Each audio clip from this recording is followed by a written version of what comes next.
see here. uh,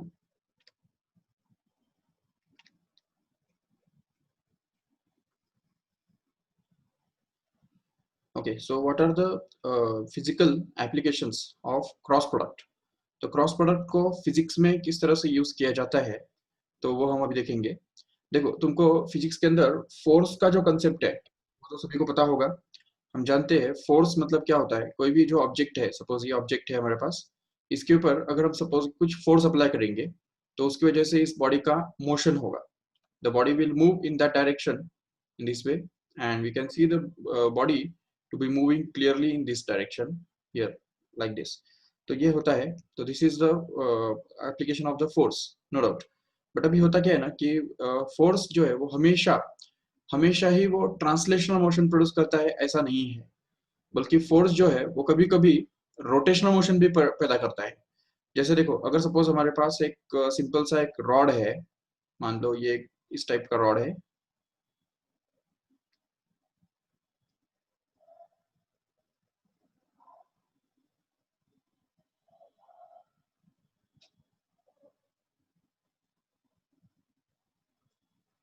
देखो ठीक से, ये एक रॉड है सपोज।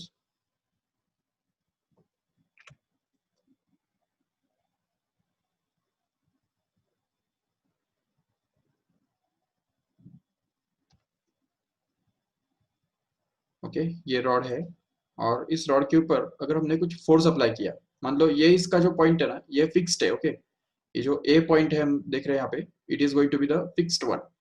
तो और सपोज यहाँ पे इस पॉइंट पी के ऊपर अगर हम फोर्स अप्लाई करेंगे, ये जो दूसरा पॉइंट यहाँ पे दिख रहा है, ये पॉइंट पी है सपोज, और इसके ऊपर अगर हम फोर्स अप्लाई करेंगे तो देखो ठीक से, so we can apply the force in this direction here suppose.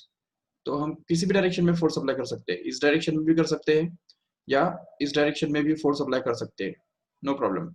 So it's upon we only, तो which direction we have to apply the force in.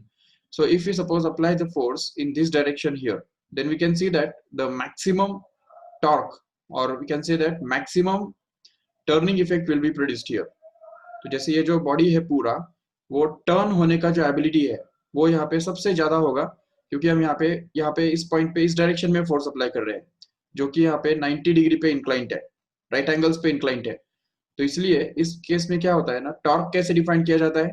तो देखो ठीक से, ये जो डिस्टेंस है ये हमको मेजर करना होता है। If this distance is suppose to be r, this force acting on this body is suppose F, then we can define the torque acting on the body to be simply the ability of this force to produce the rotational motion. तो इस body के ऊपर rotational motion produce करने का जो ability है, तो उसको बोलते हैं torque, and that torque is defined to be equal to are into F. Simple सी बात है ये, आर इंटू एफ। आर मतलब क्या है यहाँ पे, it is the distance of that force from the fixed point, and the force F is going to be the magnitude of the force itself, how much force is applied. For example, if we have a door, समझो एक door हमारे पास है, ये suppose ये इसके hinges है, और अगर मान लो ये डोर है,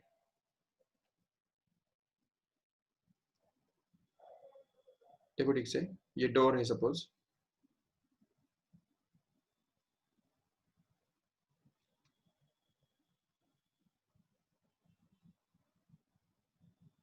ओके, हम हमेशा क्या करते हैं, देखो यहाँ पे हैंडल बिठाया हुआ होता है, बराबर एकदम टिप पॉइंट पे यहाँ पे एक हैंडल बिठाया हुआ होता है, और इस हैंडल को ही पकड़ के हम या तो उसको उस तरफ या तो इस तरफ उसको हम खींचते हैं, पुश या उसको पुल करते हैं, जिससे ये डोर जो है वो टर्न हो जाता है। तो this turning effect of this force depends on the two things. One is the actual force applied on this, तो कितना फोर्स हम इसके ऊपर अप्लाई करेंगे उसके ऊपर डिपेंड करता है कि कितना टर्निंग इफेक्ट प्रोड्यूस होगा। और दूसरा चीज होता है ये डिस्टेंस, ये देखो ठीक से, ये डिस्टेंस कितना है, how much at what distance we apply the force from this fixed point. तो ये जो फिक्स्ड पॉइंट है जिसको हम एक्सिस बोल सकते हैं, तो ये पूरा जो ये है ये कभी हिलता नहीं है, एक्सिस हमेशा कांस्टेंट रहता है। लेकिन यहाँ से कितना दूरी पे या कितना दूर हम फोर्स अप्लाई कर रहे हैं वो मैटर करता है, and that is called as the moment arm, actually moment arm. तो ये जो मोमेंट आर्म है वो जितना ज्यादा होगा उतना टर्निंग इफेक्ट भी ज्यादा होगा। अगर मान लो कि हम ये जो फोर्स है वो अगर यहाँ पे अप्लाई करते हैं, अगर हमने हैंडल यहाँ पे बिठा दिया है, दरवाजे का जो हैंडल है वो एकदम यहाँ पे टिप पॉइंट पे नहीं, बल्कि यहाँ के बदले यहाँ पे अगर बिठा दिया और यहाँ पे अगर हम पुश करने लग जाए अंदर की तरफ इस डोर को, तो it will be very difficult for us to push it. Why? Because this distance is very small. You can understand, since this distance is very small, the even if the same force is applied at this point here, will not be able to produce the same turning effect, but it will produce a lesser turning effect in this case here. तो यहाँ पे जो turning effect है वो कम हो जाएगा. तो उसका रीजन क्या हुआ कि फोर्स का जो डिस्टेंस है, परपेंडिकुलर डिस्टेंस जो है, कोई भी फोर्स अगर यहाँ पे काम कर रहा है तो ये फोर्स कितना परपेंडिकुलर डिस्टेंस पे काम कर रहा है वो मैटर करता है, and that is actually denoted by r. And when we multiply that force by that perpendicular distance, then actually we can find out actually the torque. Remember, this is the definition of the torque. तो ये definition torque का है. चलो ठीक है, और एक example तुमको दे सकते हैं. मान लो कि एक हमारे पास नट बोल्ट है. ठीक है, तुमने देखा होगा नट बोल्ट इस टाइप का होता है.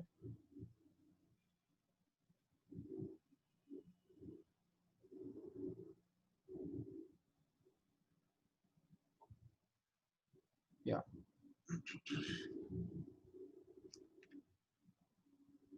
ये देखो, सपोज ये नट बोल्ट हमारे पास है. वो तो हेक्सागन होता है, बट चलो ठीक है, समझ चलो. हाँ, हेक्सागन ही है. चलो ठीक है, अभी सपोज कि यहाँ पे हम देखते हैं कि इसके ऊपर अगर सपोज हम फोर्स अप्लाई करते हैं या टॉर्क अप्लाई करते हैं इसको रोटेट करने के लिए, तुमको पता होगा कि एक स्पैनर यूज किया जाता है. ठीक है, इस टाइप का स्पैनर होता है जिसको एक हैंडल होता है लंबा वाला, और उसके जो बाकी जो दो पॉइंट्स है तो वो यहाँ पे इस तरफ उसको जकड़ते हैं. इस टाइप का स्पैनर हुआ करता है. ठीक है ना. तो अभी ये जो स्पैनर है,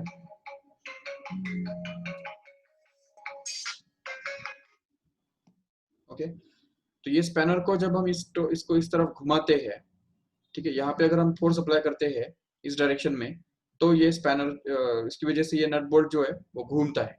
हम समझ सकते हैं आराम से कि as soon as we rotate this spanner, the nut bolt will also rotate in this direction here. So this turning effect is actually called as the torque. So how effectively we can turn the bodies, that is denoted by torque, and this torque depends on the two things. One is the force applied at this point here, no doubt, but at the same time at what distance this force is applied. ये जो distance है ये जितना ज्यादा होगा उतना ये turning effect भी ज्यादा होगा. नहीं तो वैसे तो हम ये जो नट बोल्ट है उसको डायरेक्ट हाथ से भी तो हम ट्राई कर सकते हैं घुमाने के लिए. अगर हमारे पास स्पैनर नहीं है तो हम क्या करते हैं, डायरेक्ट हाथ से ही उसके ऊपर इस तरफ से फोर्स अप्लाई करते हैं और इसको टर्न करने के लिए ट्राई करते हैं. जब हम इसको टर्न करने के लिए ट्राई करते हैं तो इस उतना इफेक्टिवली टर्न नहीं हो पाता. तो हम देखते हैं कि बहुत ज्यादा फोर्स हमको अप्लाई करना पड़ता है, क्योंकि अभी इस केस में फोर्स जो अप्लाई हो रहा है वो इस पॉइंट पे हो रहा है, इस पॉइंट पे, और जो कि यहाँ से सेंटर से बहुत कम डिस्टेंस पे है. तो यहाँ पे आर कम हो गया, और आर कम होने की वजह से ही यहाँ पे क्या होता है ना कि फोर्स कितना भी ज्यादा अप्लाई करो तो भी वो उतना टॉर्क नहीं पैदा कर पाता जो उसको टर्न करने के लिए कैपेबल हो. तो इसीलिए याद रखो ठीक से कि torque is always equal to the product of r and f, where r stands for the distance, perpendicular distance of the force from the fixed point, and f stands for the force itself, no doubt. Now we'll see the next concept here. तो अभी यहाँ पे चलो ये जो force है तो वो फोर्स तो हमने देख लिया. इस डायरेक्शन में अगर वो रहेगा तो सिंपली हमको उसका फॉर्मूला जो मिलेगा, torque is equal to are into f, no doubt. But अगर मान लो कि फोर्स जो है वो फोर्स अगर थोड़ा अलग डायरेक्शन में है, मान लो कि फोर्स जो है वो इस डायरेक्शन में है. अभी देखो ठीक से, if the force applied is in this direction, then what will happen? Okay, और एक बात समझो इसमें ठीक से कि अगर ये फोर्स जो है वो अगर इस डायरेक्शन में है, सपोज समझो इस डायरेक्शन में अगर हमने फोर्स अप्लाई किया तो क्या होगा. इसके ऊपर अगर हमने इस डायरेक्शन में अगर फोर्स अप्लाई किया, मतलब जिस डायरेक्शन में रॉड है उसी डायरेक्शन में अगर उसको हम खींचते चले जाए तो क्या होगा. will it be able to rotate? ये रॉड जो है वो रोटेट होने के लिए कैपेबल होगा क्या? बिल्कुल नहीं. इस केस में ये रॉड जो है रोटेट बिल्कुल नहीं होगा, क्योंकि फोर्स जो उसके ऊपर काम कर रहा है वो इस डायरेक्शन में काम कर रहा है. ये तो ऐसे ही हो गया जैसे एक दरवाजा है और इस दरवाजे को हम पुश करने के या पुल करने के बजाय इस तरफ खींचने लग जाए, तो वो तो हिंजेस को ही हम उखाड़ रहे हैं जिस तरह से, तो वो तो आने वाले नहीं है। तो इसलिए यहाँ पे देखा जाता है कि जो टॉर्क है वो टॉर्क हमेशा काम करता है तब जब फोर्स का एटलीस्ट एक कंपोनेंट जो है वो इस लाइन को परपेंडिकुलर हो, इस पॉइंट को और इस पी पॉइंट को ज्वाइन करने वाली लाइन को परपेंडिकुलर होना चाहिए। तो इसलिए इस फोर्स का, ये जो फोर्स यहाँ पे हम काम कर रहे हैं, अप्लाई कर रहे हैं, इस फोर्स को हम दो कंपोनेंट्स में बांट सकते हैं। इसमें से इसका एक कंपोनेंट जो है वो बनेगा इस डायरेक्शन में along AP, we can say this is going to be the first component of the force, and the second component of this force will be along this perpendicular direction here. So out of these two components we can call the first component, ये जो direction वाला component है इसको हम क्या बोल सकते हैं, अगर इसको मैंने थीटा बोल के रखा है तो इस f के इस कंपोनेंट को हम बोल सकते हैं f sin थीटा, करेक्ट है, f into sin थीटा, ये हो गया उसका component, and this will be equal to f cos theta. दूसरा जो कंपोनेंट बनता है वो बन गया हमारा f into cos theta. Okay, तो ये इस तरह से हमको दो कंपोनेंट्स मिल गए। बट एक्चुअली सॉरी जो एडजेसेंट कंपोनेंट है तो वो एक्चुअली रहेगा f cos थीटा, क्योंकि एडजेसेंट साइड अपॉन हाइपोटेनियस मतलब cos होता है कि नहीं, तो इसलिए cos थीटा ये बनेगा, और ये दूसरा वाला जो कंपोनेंट बनता है वो एक्चुअली बनेगा f sin थीटा। ओके, अभी इसमें से क्या है ना कि रोटेशनल मोशन कौन प्रोड्यूस करने वाला है, so which of the component is producing the rotational motion? This component is not going to produce any rotational motion, this component is not going to turn because this point is already fixed। तो इसलिए rod जो है, ये पूरा जो rod है वो इस डायरेक्शन में रोटेट हो सकता है, इस डायरेक्शन में वो इस तरह से रोटेट हो सकता है, या इस डायरेक्शन में भी रोटेट हो सकता है। तो इसलिए ये जो f cos थीटा कंपोनेंट है, ये f cos थीटा कंपोनेंट इस रॉड को ना इस तरफ टर्न कर रहा है ना ही इस तरफ टर्न कर रहा है, तो इसलिए turning effect is not produced by this component of the force, but the turning effect is produced by this f sin theta component of the force only, because it is only going to be perpendicular to the moment arm vector। तो ये जो r है, इस r को वो perpendicular है, इसलिए वो पूरा टर्निंग इफेक्ट प्रोड्यूस करेगा। तो इसलिए टोटल टर्निंग इफेक्ट क्या होगा, तो हम बोल सकते हैं यहाँ पे torque is going to be actually equal to r into f sin theta. ये बताइए समझ में ठीक से, r into f sin theta, this will actually be the formula for torque in the case when the force is not perpendicular to the moment arm vector। तो ये जो line है, ये जो पोजीशन वेक्टर होता है, इसको अगर वो परपेंडिकुलर नहीं है तो उस केस में हमको उसका परपेंडिकुलर कंपोनेंट कंसीडर करना पड़ता है, और वो कंपोनेंट r को मल्टीप्लाई करना पड़ता है ताकि हमको फोर्स टॉर्क मिल जाए, नो डाउट। तो torque can be found out in this वे। अभी सेम सिचुएशन थोड़ा अलग तरीके से भी हम हैंडल कर सकते हैं, देखो ठीक से। सपोज हमारे पास ये सेम रॉड है, सपोज ये देखो ठीक से, सेम रॉड हमने कंसीडर किया है,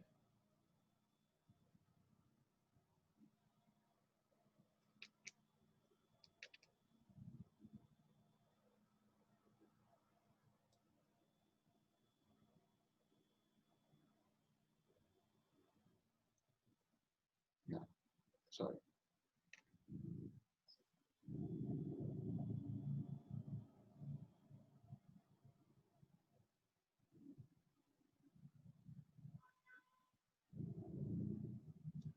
ओके, सपोज कि हमको ये सेम सिचुएशन हमको थोड़ा अलग तरीके से हैंडल करना है, तो वो भी हम कर सकते हैं, देखो ठीक से। अगर मान लो हमारे पास यही रॉड है और इस रॉड का ये जो पॉइंट ए है वो पॉइंट फिक्स्ड है, okay, this point is going to be the fixed one, no doubt, and at the same time this point is experiencing a force but in this direction here। जैसे कि यहाँ पे हमको दिखाई दे रहा है कि फोर्स F जो काम कर रहा है वो इस डायरेक्शन में काम कर रहा है, तो this is the force acting on this rod in this direction.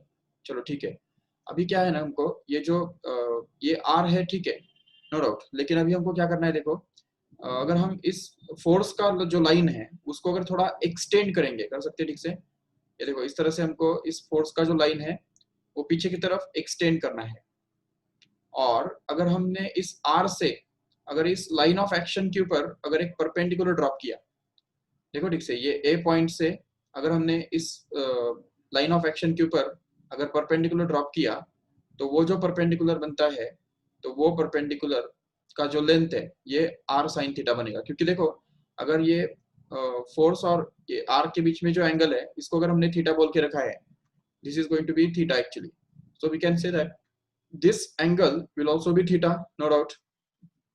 And since this is the at opposite side of this r and this theta, we can say, and this r is going to be the hypotenuse, so we can say that this side is actually equal to r sin theta। बोल सकते हैं ऐसा? बिल्कुल। तो इसलिए हमारा जो definition है टॉर्क का, तो टॉर्क का डेफिनेशन क्या है actually? Force into perpendicular distance of that force from the fix point, right? So इसलिए यहाँ पे जो फोर्स है that should be multiplied with the perpendicular distance of that force from this fixed point, so that we can get this as F into r sin theta। तो देखो ठीक से, see the difference, we can see clearly that the F into r sin theta comes out actually to be equal to rf sin theta only, no doubt. So this rf sin theta will be the final value of torque, no doubt. And that's why this torque is same as this formula for a torque is going to be the same as the formula for the torque which you have obtained just now here। तो यहाँ पे जो हमने formula apply obtain किया और यहाँ पे जो हमने फॉर्मूला अप्लाई किया वो सेम ही मिल रहा है, भले टेक्निक्स अलग अलग है लेकिन फिर भी हमको सेम फॉर्मूला हमको मिल रहा है in both of these two techniques।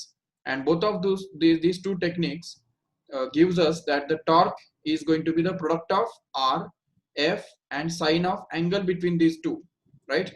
And that's why we can say that the torque is defined as a vector whose magnitude is going to be equal to the product of magnitudes of the two vectors r, f and sine of angle between them, and that's why it can be defined as the cross product r bar cross f bar।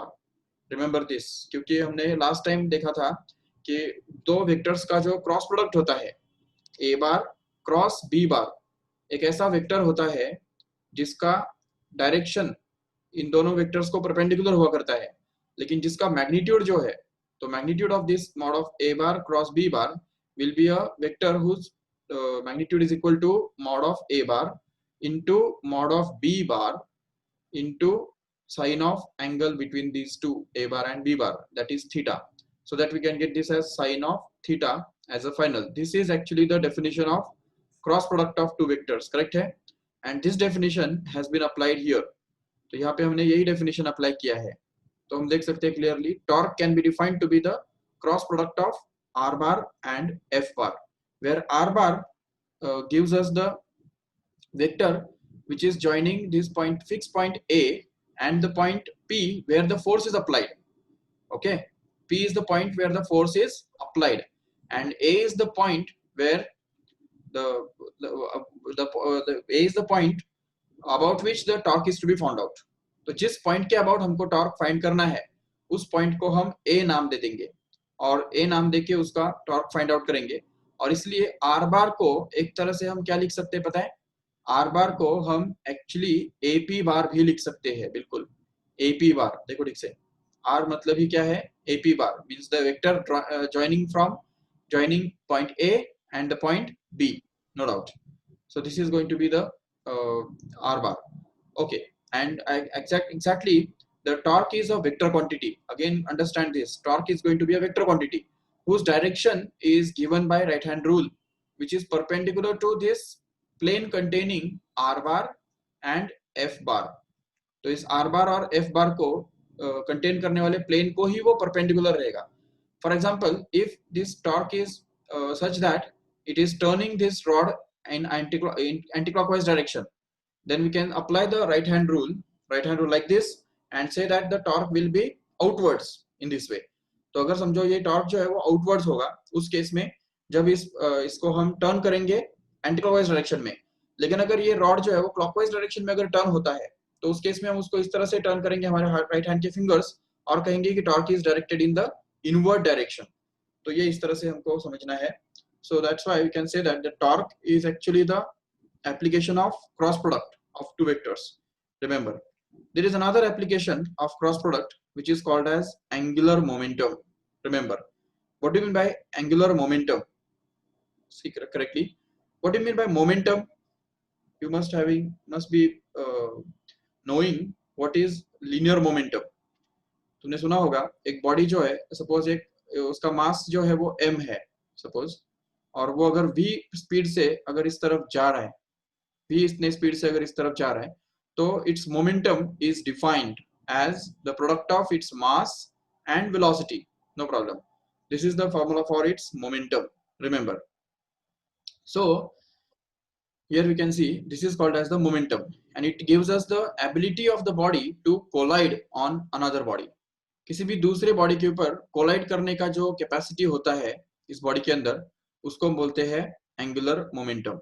ये बात अच्छी तरह से याद रखो, ठीक है। तो ये जो और ability of the body to collide depends on two things, one is the mass and the second is velocity. तो इन दो चीजों के ऊपर वो डिपेंड करता है, इसलिए एंगुलर मोमेंटम को हम m इंटू वी इस तरह से डिफाइन करते हैं, ठीक है। लेकिन अभी सोचो अगर कोई बॉडी जो है वो अगर घूम रहा है, मान लो एक सेंटर है और इस सेंटर के आसपास हमने एक रस्सी है, और ये रस्सी को हमने एक स्टोन बांध के रखा है, और इस स्टोन को हम घुमा रहे हैं इस तरह से गोल गोल। तो जब हम इस स्टोन को इस तरह से घुमाएंगे, तो when the stone will be eight this point here, it will be moving this way along the tangential direction, right? So इस tangential direction में वो मूव हो रहा होगा। So उस तभी भी तो उसका कुछ ना कुछ वेलोसिटी होगा, मास उसका m है सपोज, नो डाउट, और इसलिए उसके पास कुछ ना कुछ मोमेंटम फिर भी होगा, but that momentum is called as the angular momentum. Remember, what do you mean by angular momentum is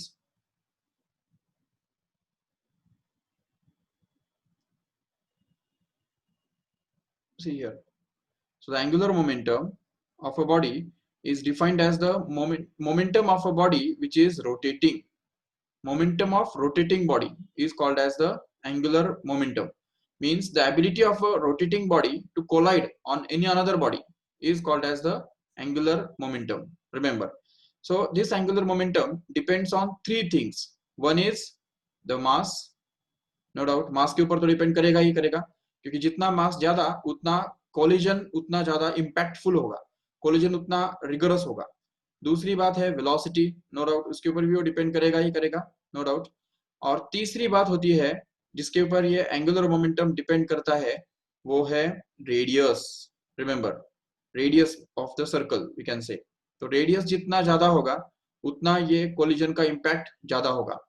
तो इसीलिए हम देखते हैं कि अगर सपोज बहुत बड़ा रस्सी अगर हम लेते हैं और उसको अगर कोई स्टोन बांध के अगर उसको घुमाते हैं, तो उसका जो इम्पैक्ट है वो बहुत ज्यादा होता है।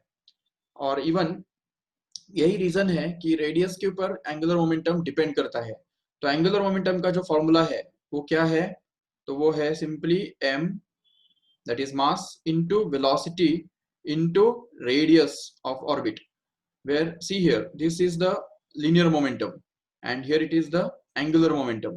What is the basic difference between linear momentum and angular momentum? We can understand here that L is actually going to be simply equal to mv into r, where mv stands for linear momentum, which can be replaced by p here, and if we replace it by that, then we can get this as p into r, no doubt. So here p stands for linear momentum and r stands for radius of the orbit, no doubt. So this is actually the definition or formula for angular momentum, remember. But चलो ठीक है, ये अगर rotational motion या कोई भी particle जो है वो अगर घूम रहा है, सर्कल में अगर घूम रहा है, तो it's okay, we can understand and we can find out this angular momentum by this formula, no doubt. But if suppose the particle is moving in some other direction, like suppose this is the center, ये suppose O point है, और particle जो है वो अगर irregular direction में अगर जा रहा है, ऐसे अगर किसी भी डायरेक्शन में अगर जाने लगता है, तो देखो यहाँ पे अभी इस पॉइंट पे उसका एंगुलर मोमेंटम कितना होगा, इस पॉइंट पे जब वो है तो उस समय उसका एंगुलर मोमेंटम कितना होगा, कैसे ढूंढ के निकालेंगे। या इस पॉइंट पे जब वो होगा, तो समझो ये पॉइंट P है, तो P पॉइंट पे उसका एंगुलर मोमेंटम कुछ और होगा, यहाँ पे R पॉइंट पे उसका या Q पॉइंट पे उसका एंगुलर मोमेंटम कुछ और होगा, यहाँ पे उसका एंगुलर मोमेंटम और ही कुछ होगा। जो समझ सकते हो आराम से, ये जो पॉइंट है सपोज R, तो इस पॉइंट पे उसका एंगुलर मोमेंटम कुछ और ही होगा, क्योंकि देखो यहाँ पे जब ये पॉइंट P पे आएगा तो उस समय कौन से डायरेक्शन में मूव कर रहा होगा, तो देखो इस डायरेक्शन में वो मूव कर रहा है, बराबर। तो इसलिए टेंजेंशियल डायरेक्शन में, मतलब if we draw the tangent to this path, then we can get the angular momentum or sorry momentum of this particle here. सो अब यहाँ पे इस पार्टिकल का जो मोमेंटम है वो इस डायरेक्शन में अगर है तो उसको हम बोलेंगे एम वी, और we can say simply p here, p इस डायरेक्शन में है। लेकिन इस पी को हम दो कंपोनेंट्स में रिजॉल्व कर सकते हैं। अच्छा एक काम करो, इस पॉइंट पी को हम पॉइंट को पी नाम नहीं देंगे, उसको चाहिए तो ओ नाम ए नाम दे देते चलो, क्योंकि नहीं तो क्या होगा, इस पी में और इस पी में कंफ्यूजन हो जाएगा ना, इसलिए। तो ये देखो, ये पी जो है, this P is actually going to be the momentum, momentum of this particle at this point here. So अभी इस केस में देखो क्या होता है कि ये जो डिस्टेंस है, ये डिस्टेंस एक्चुअली उसका आर बनता है, नो प्रॉब्लम, ये बन गया आर, नो डाउट। और ये जो मोमेंटम उसका है वो पी है, बिल्कुल। लेकिन इस मोमेंटम को भी हमको दो कंपोनेंट्स में रिजॉल्व करना पड़ेगा, जिसमें से सिर्फ इस तरफ वाला जो कंपोनेंट है, ये वाला जो कंपोनेंट होता है उसका, वो वाला हमको कंसिडर करना पड़ेगा, जिसको हम पी साइन थीटा बोल सकते हैं, बिल्कुल पी साइन थीटा। तो हर पॉइंट पे क्या है ना, उसका डायरेक्शन अलग अलग है, और उसका मैग्नीट्यूड अलग अलग है। तो इसकी वजह से ये जो पी जो है वो पी अलग अलग पॉइंट्स पे अलग अलग डायरेक्शन में होने रहने वाला है। इसलिए हमको क्या करना है, इस पी पॉइंट का, ये पी मोमेंटम का हमको कंपोनेंट ढूंढना है जो इस आर को परपेंडिकुलर हो। देखो ठीक से, अगर इस पॉइंट पे अगर देखते हो तो पी कौन से डायरेक्शन में होगा, एंगुलर मोमेंटम, सॉरी मोमेंटम कौन से डायरेक्शन में होगा, इस डायरेक्शन में होगा, नो डाउट। अब ये जरूरी नहीं कि वो आर को परपेंडिकुलर होना चाहिए।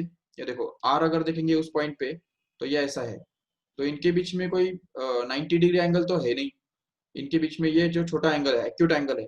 तो इसकी वजह से हमको इस पी को यहाँ पे भी दो कंपोनेंट्स में रिजॉल्व करना पड़ेगा, जिसमें से एक कंपोनेंट उसका इस तरफ मतलब परपेंडिकुलर डायरेक्शन में मिलेगा, और वो एक्चुअली पी साइन थीटा ही होगा। और इसीलिए हमको हर पॉइंट पे क्या करना है, देखो ठीक से, यहाँ पे भी अगर देखते हो तो उसका मोमेंटम जो है वो इस डायरेक्शन में हो सकता है, but that is nowhere perpendicular to the r. R मतलब क्या है यहाँ पे, ये जो डिस्टेंस है ओ से उसका जो डिस्टेंस होता है, इसको वो परपेंडिकुलर किसी भी एंगल से नहीं है। देखो ठीक से, there is some angle between these two, तो this will be actually theta. अगर इसको हमने थीटा बोल दिया तो इस p का एक कंपोनेंट तो इस तरफ काम करेगा, जिसको हम बोल सकते हैं actually p sine theta, correct है। तो ये p साइन थीटा को अगर हम मल्टीप्लाई करेंगे इस r के साथ, r मतलब क्या है, रेडियस, हर पॉइंट पे जो रेडियस है उसको हम r बोलने वाले हैं। तो इसके लिए यहाँ पे r को अगर हम p साइन थीटा से अगर मल्टीप्लाई कर देंगे तो हमको एक्चुअली मिलेगा angular momentum. See the difference, अभी अभी हमने जो देखा था कि angular momentum is actually equal to p into R only, but अभी हमको क्या पता चल रहा है कि angular momentum is actually going to be equal to p sine theta into R, correct है। So this is actually the definition of angular momentum, which we can write it as angular momentum is actually equal to r into p into sin theta, okay। तो ये जो definition बनता है, तो इसको use करके हम ये बोल सकते हैं आराम से कि L bar also, this L can also be written as the cross product of these two vectors, one of which is r bar and the other one is p bar. So we can say that the angular momentum of a body is always equal to the radius vector multiplied by momentum vector, linear momentum vector. तो ये जो है, this is another application of the cross product of two vectors। तो ये दो vectors का, r बार का और p बार का जो क्रॉस प्रोडक्ट है वो बनता है l बार, जिसको हम एंगुलर मोमेंटम बोलते हैं। चलो ठीक है, अभी फिलहाल इस लेवल पे अगर तुमको एंगुलर मोमेंटम एग्जैक्टली क्या है कंसेप्चुअली वो समझ में नहीं भी आया तो भी चल जाएगा, बट सिर्फ इतना याद रख लो कि angular momentum is actually the product of, cross product of are bar and P bar. Just उतना याद रख लो तो भी सफिशिएंट है। और ये जो टॉर्क का जो कंसेप्ट मैंने बताया, तो वो टॉर्क का भी कंसेप्ट हमको आगे चल के देखना है, नो डाउट। लेकिन अगर वो पूरे तरह से समझ में नहीं भी आया तो भी एटलीस्ट इतना समझ के लो कि torque bar is going to be the cross product of r bar and f bar, where f is called as the force vector and r bar is called as the position vector of any particle. So using these things we can see some numericals based on this same। तो अभी देखो, suppose हमारे ऐसा question पूछा गया,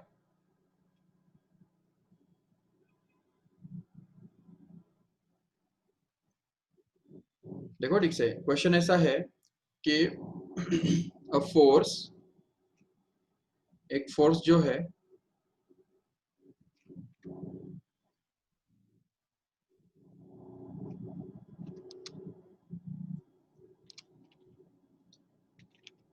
देखो, a force of 2 I bar plus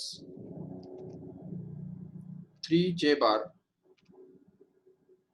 minus k bar, okay, acts on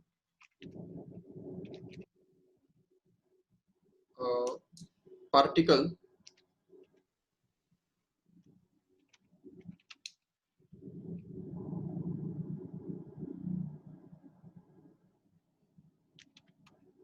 at I bar minus j bar minus k bar, ठीक है, इस पॉइंट पे वो पार्टिकल रखा हुआ है, ठीक है, but and we have to find out the torque, ठीक है, find the torque about origin, okay, देखो ठीक से, we have to find out the torque about origin, तो मतलब हमको इस पार्टिकल का के ऊपर टॉर्क जो काम कर रहा है वो हमको ढूंढना है, और वो भी ओरिजिन के अबाउट, ओके, तो देखो ठीक से कैसे हम कर सकते हैं यहाँ पे, तो सबसे पहले हमको क्या करना है, we have to imagine what is going to happen here, तो suppose that there is a X Y coordinate system in this way, and suppose this is the origin, देखो ये ओरिजिन है हमारा, और ये जो पॉइंट है, ये पॉइंट कहीं तो भी होगा, तो उसको हम यहाँ पे सपोज P बोल देते हैं, चलो ठीक है, P पॉइंट जो है उसके कोऑर्डिनेट्स क्या होंगे, ऑब्वियसली 1, -1, -1, समझा क्यों, क्योंकि उस पॉइंट के जो पोजीशन वेक्टर है वो आई बार माइनस जे बार माइनस के बार है, तो इसलिए उस पॉइंट पी के जो कोऑर्डिनेट्स है वो ऐसे रहेंगे 1 -1 -1, करेक्ट है, and then we can be able to find out the force, imagine the force acting on this particle, so suppose the force acting on this particle is directed in this way, and suppose it is F bar here, okay, F bar, which is actually given as 2I bar in the question, see it in the question, 2I bar plus 3J bar minus K bar, correct है, ये हो गया हमारा force vector, ठीक है, अभी इस force vector को अगर हमको यहाँ पे आर बार वेक्टर प्रोड्यूस करना है, how can we find out this r bar vector, क्योंकि हमको आर बार और एफ बार इन दोनों का क्रॉस प्रोडक्ट लेना है, तो इसमें से ये आर बार हमारा ये है, देखो इधर, तो इसलिए आर बार निकालने के लिए हमको क्या करना पड़ेगा, सिंपली पी बार का ही जो पी बार जो है, मतलब वो 1 आई बार प्लस -1 जे बार -1 के बार, ये हमारा आर बार बन गया, तो इसलिए ये आर बार जो है उसको हम लिख सकते हैं आई बार minus J bar minus K bar, this is actually going to be R bar, and F bar is already there, see it here, तो ये हमारा एफ बार है, तो हमारा डेफिनेशन क्या है टॉर्क का, तो हमको पता है already, torque is actually equal to r bar cross f bar, correct है, cross product of r bar and f bar is called as the torque, no doubt, so we can just find out this cross product by using the determinant, as we have seen last time, the cross product is always to be found out by using the determinant, in which the first row will be replaced by I bar, j bar and k bar, no doubt, so here we can write out I bar, here it is j bar and here it is k bar, okay, and the second row can be replaced by the coefficients of r bar here, because it is r bar cross f bar, right, तो r bar के coefficients कौन है, 1 -1 and -1, no doubt, and f bar में देखो 2 3 and -1 है, तो इसलिए यहाँ पे वो आ जाएंगे, तो यहाँ पे आ गया 2, इधर है 3 और ये -1, ओके, अभी अगर हम इन सब का अगर क्रॉस प्रोडक्ट अगर निकालेंगे, डिटरमिनेंट अगर ओपन करेंगे, तो देखो क्या मिलेगा हमको, तो आई बार के साथ क्या जाएगा, हम बोल सकते हैं यहाँ पे I bar will be multiplied with, what is this, -1 into -1 which is +1, and -1 into 3 which is plus -3, तो इसलिए फिर यहाँ पे बन जाएगा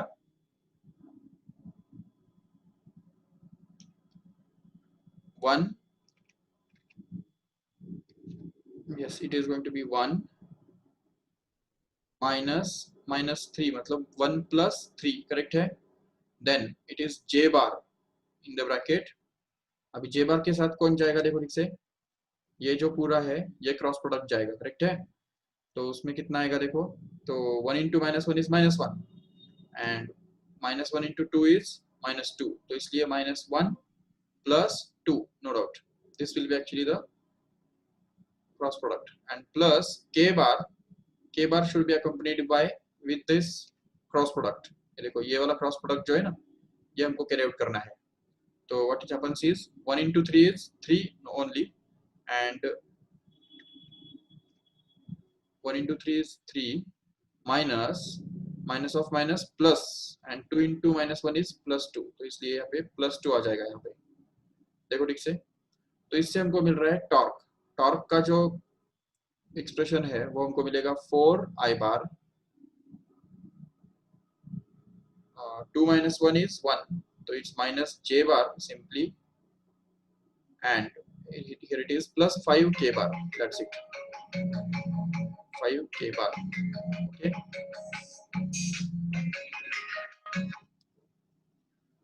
so here it is the torque we have find it out. So this is the simple example in which we can find out the torque, no problem. Okay, so this is all about the finding the torque and using the what are the applications of cross product in physics. Okay, so let us stop this lecture here and continue the next remaining part next time.